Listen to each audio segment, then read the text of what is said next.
Hello, and welcome to this Mirror Facebook Live on why energy bills could hit £5,000 a year and all the help available to tackle rising costs. I'm Sam Barker, a money reporter here at the Mirror. I'm hugely grateful to be joined today by consumer champion and energy bill expert, Martin James. Hello, Martin. Hello, Sam. Hello, everyone. So we're going to be breaking down everything you need to know about this hot subject, including what to do if you're worried about rising costs, all the help that's currently available to you, as well as in the future if we're going to be seeing any more help from the government around rising bills. But this is an interactive session. We're also here to answer your questions. So if you have anything you'd like to ask us, or you just want to have your opinion heard, feel free to post it in the chat. We will do our absolute best to answer you during this session. So the latest energy news is that gas and electricity costs could be rising by even more than we thought. There have been a dizzying number of predictions around energy bills over the last 2 weeks, each one higher than the last. The latest prediction from consultancy Auxilioni, I hope I'm pronouncing that correctly, this morning, said the average energy bill could hit £5,038 a year from next April, with considerable price rises before then, in October this year and in the new year. So the first thing to really get stuck into is the Ofgem price cap. Now, this sounds dry, but bear with me because it is really important. A year ago, most people probably didn't know what this was and they didn't need to. But it is important to understand it because it dictates what most household energy bills will be. So Martin, to kick things off, can you talk us through what is the price cap, please? No problem at all, Sam. We'll all be hearing a lot about the price cap at the moment. But actually, one of the really confusing things is it's not really a cap on how much you can spend anyway.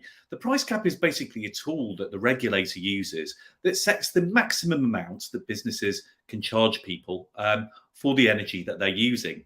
Now, this will often be given as a standard figure. So the last time this was announced, it was back in February, and that came into force in April. And the figure given then was £1,971 a year. Now, that's based on the average family, average consumption. It doesn't necessarily mean that's what you'll be paying. Unfortunately, the price cap, for some mysterious reason that's beyond me, is actually much higher as well if you're on a prepayment meter. So ironically, if you've got less money, you end up paying more. And that's something that we're speaking to the regulator and indeed to the energy companies about at the moment. Now, the price cap is basically announced, but it used to be announced twice a year, and you'd have a 3-month lead-in so you could prepare for when your bills started to go up. But Ofgem have just announced that the price cap is now going to be revealed once every 3 months. And the reason for that is just so that we can all prepare for the big price hikes that everybody's predicting.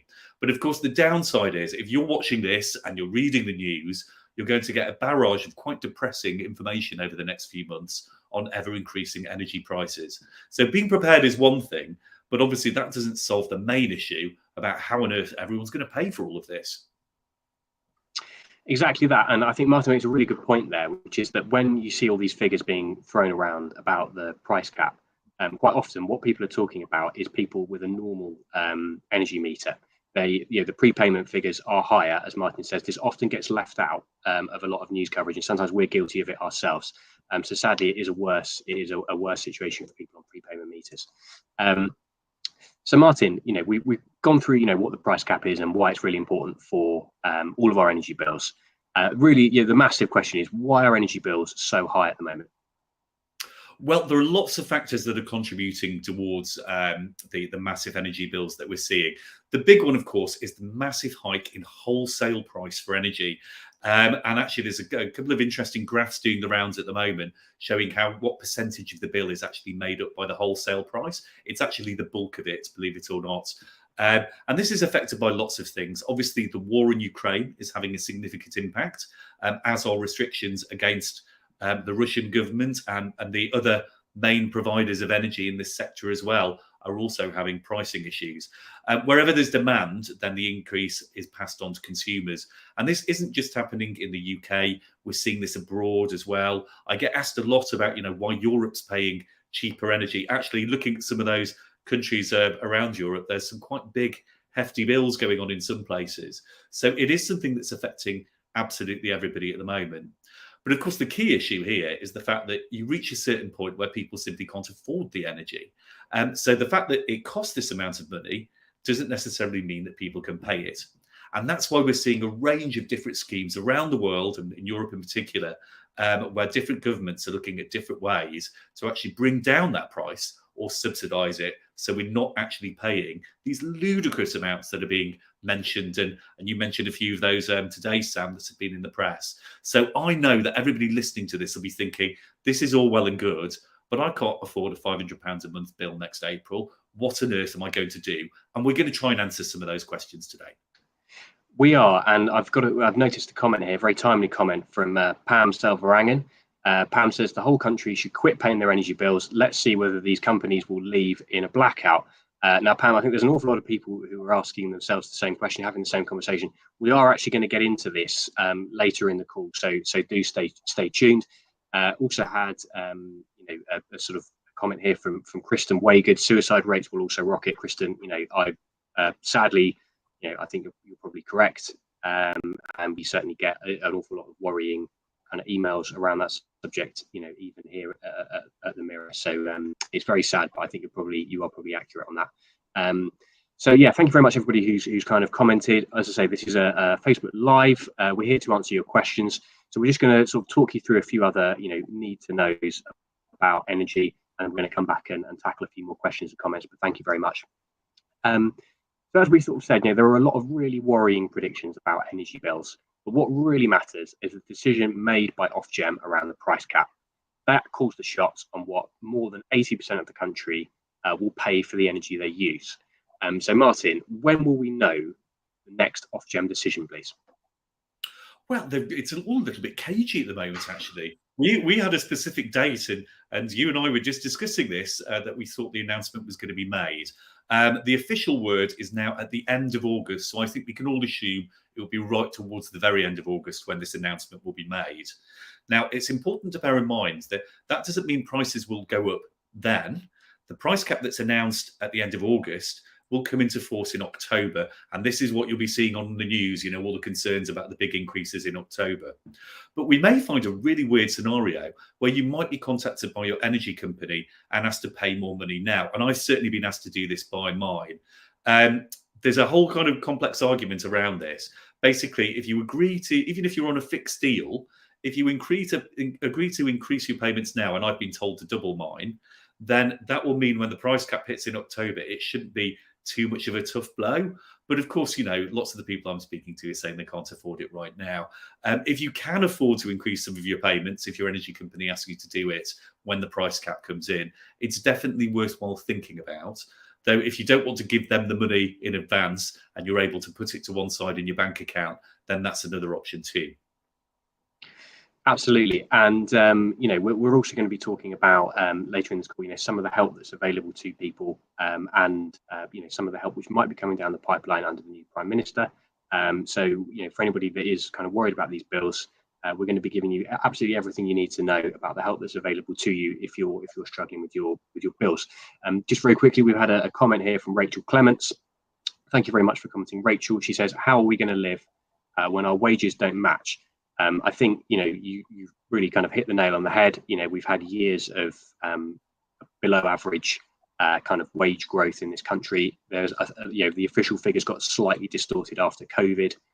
But I mean, in real terms, that's what we're all kind of seeing. And I think, certainly if you kind of, flip through the papers every day, you're going to be seeing news about, different industries planning strikes. It's all part of the same issue. I think people were kind of putting up with these, below average pay rises, or for many industries, no pay rise at all for many years. And this is the final straw, and we're now going to be seeing, quite a lot of strikes or threatened strikes. But let's talk a little bit about, what is it within our power to do about these rising energy bills? So Martin, perhaps we can start with the first one, which is something people can do before the Ofgem price cap rise. It's all around when's the best point to take a meter reading. So I would start taking meter readings right now, to be honest. I know it can be a faff. I mean, if it's any consolation, my gas meter's around the back of my fridge freezer, so as you can imagine, that's no fun getting in to do that. But it's definitely worthwhile doing this once a month. So at least you can see, if you've not got a smart meter in particular, then you can get an idea of how much energy you're actually using. In this modern day and age, most energy companies will allow you to send in photographs, which actually, I'm dyslexic, so I always get the numbers wrong, got on the dials, because I've got a really old meter as well with ones that go backwards and forwards. So that I find that's much easier for me. So you can actually submit the meter readings now. At least you'll know what you're dealing with then. And that's the most important thing, because actually there is misconception that you have to wait until you're in trouble to seek help. And I really, really want to get this across. If you are worried that you aren't going to be able to pay those bills now, then now is the time to actually start speaking to the energy companies. Now, I know that's hard and I know it's tricky. It's going to be harder come October as well, if they've not taken on enough staff. But now is the time to deal with that. And we'll talk you through how you can do that as well. Absolutely, yeah. There's loads more advice we've got, tips, and we'll be, as Martin says, laying out everything that you need to know to kind of best protect yourself in these quite sort of worrying times. Just quickly, just wanted to talk, talking of help, just wanted to turn to a comment here from Daryl Tipton. Daryl, question actually. Daryl says, I'm on Universal Credit. Will I get help with this? Daryl, yes, you should do. If your Universal Credit claim was over the line by the 25th of May of this year, you should have £650 cost of living payment coming from the government. So the first half of that, £326, not quite half, but anyway, £326 was paid last month. There were a few cases where these payments are still being made this month. They're being paid late. The second payment is expected sometime later in the year from what the government are calling the autumn, which is not very helpful because obviously it's not very specific. But I think some of the kind of rumours are that this could be September. So if you meet these kind of criteria, your claim was over the line by the 25th of May, and for whatever reason, you haven't had this money, and you haven't heard from the office that pays your benefits over it, please do get in contact with us at the Mirror, because we're looking into these cases at the moment. Very interested in people who will promise money they haven't got, cost of living help they haven't got. So please do get in contact with us, and we'll get back to you on that and see if we can help you out. The best email address is this is quite long, I'm afraid, but it's mirror.money.saving@mirror.co.uk. Mirror.money.saving@mirror.co.uk. Just popped up on the screen there. Thank you very much. So another question, Martin, that we're asked all the time, and especially at the moment because we're seeing all these headlines now about energy prices going up yet again, is should I consider a fixed rate energy deal? It's a very complicated answer, and it sort of depends on an awful lot of things. But what would you say to people that ask you that question? So, it really is complicated, Sam, and I'm going to keep this as brief as possible because I know that we've got a lot to get through today. So let's go through the options that we used to have.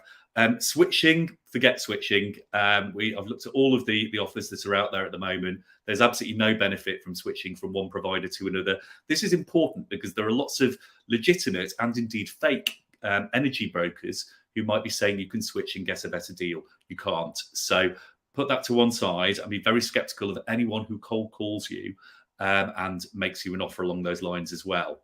Now, in terms of moving to a fixed rate deal, there may be a couple of advantageous things that you could possibly look at, but it's really, really tricky. Basically, what you've got to look at is what the energy price cap is going to be when it's announced and what it might be in a year's time, and what you think, you're basically taking a gamble on whether you think that those prices are going to increase or not, and how that will have an impact on you. My personal feeling, even though I hate to say this, is it's probably not worth risking because it's so volatile at the moment. We simply can't predict precisely what's going to happen. But if you are inclined to do it, for example, on the Money Saving Expert website, there is a guide to how you actually work out whether it's worthwhile taking a risk on a fixed deal. But be very, very cautious. It is not for the faint of heart.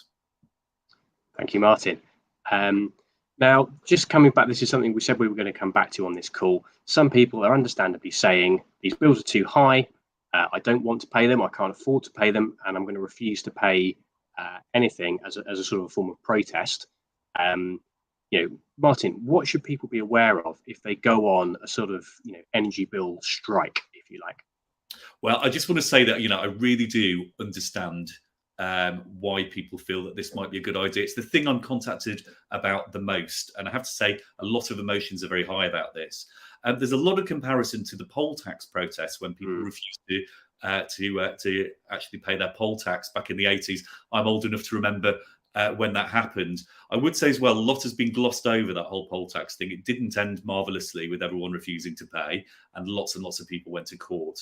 The danger of this campaign, seductive though it may be, is the fact that we simply don't know what energy companies will do.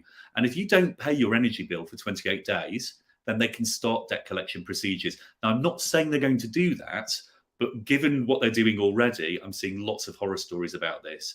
If you cancel your direct debit, you lose your most advantageous rate. You'll have a slight reduction in what you're paying because you're paying by direct debit. So if you cancel that, it goes.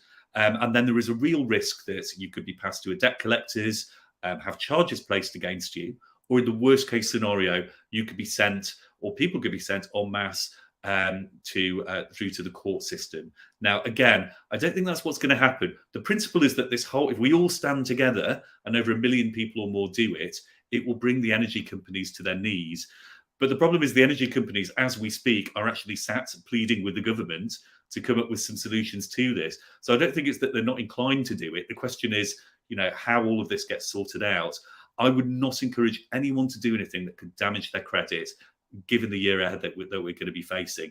That's why myself and Sam and all of the consumer rights campaigners are pestering and haranguing the government and MPs as much as we can do to get them to sort things out. And I would just say as well, part of my job is to not be political, but I'm outraged by the current situation. I'm furious that nothing is being put forward to sort these things out. And you better believe that we will continue fighting until realistic solutions are proposed. But don't be tempted to not pay. Yeah, absolutely. I mean, I couldn't agree more. And I think the way that Martin encapsulates that very, very well. It's a very, very risky thing to do. Very understandable thing that people, want to do this, but it really is to be handled with extreme care. Now, I just wanted to take a moment to talk about some of the government help that's already been announced to help with the rising cost of living. So one thing we've covered off earlier in this call is the cost of living payment. So this is the biggie. This is the biggest single pot of money which the government have announced so far. So Rishi Sunak has said more than 8 million households on mean tested benefits will get a one-off cost of living payment. He used the expression one-off. It's actually split into two sums. One was started being paid from last month. Most people should have had that. And as mentioned, if you haven't had that and you think you are due it, email us at the Mirror and we will look into it for you. The second lump of £324 will be paid later in the year from the autumn, most likely in September. From next year, there will be a £400 energy bill discount, and this is being made through your energy provider. Those with prepayment meters will get the cash through vouchers or top-ups directly, and it will be paid over 6 months. If you're a pensioner and you get the winter fuel payment, you will get a pot of £300, and this will be made in November. If you're on certain disability benefits, there is a £150 pot of cash available to you as well. And this is tax-free. It won't affect your other benefits, and this is due to be paid. This is it's the only information we've got on this at the moment, before the end of September. If you don't fall into any of those categories, or if you do fall into those categories, you're due this money and you're struggling right now, there's also a huge pot of money called the Household Support Fund. So this is government money, but it's been given out to local councils to administer how they want. So you have to apply to your council to get it. All of the other benefits we've spoken about, by and large, you won't have to apply for it unless there's some sort of problem. The Household Support Fund, you do need to apply. The councils will give that money out, a bit like a postcode lottery. Some councils will give cash, varying amounts. Others will give things like supermarket vouchers. But it is worth investigating because some people, they haven't heard of it. It's out there. It's available to be claimed. It's well worth doing if you are struggling. Now, if you get housing benefits and no other benefits, one thing to mention, you will not get the £650 payment people on means tested benefits that we spoke about earlier. So if you claim housing benefit and you don't get anything else, what you have to do is apply to your local council's household support fund. Another little caveat to mention is if you're on tax credits, so you will still get the £650 payment, but you will have to wait a little bit longer, I'm afraid. So you'll get your first payment from the autumn and your second payment from the winter.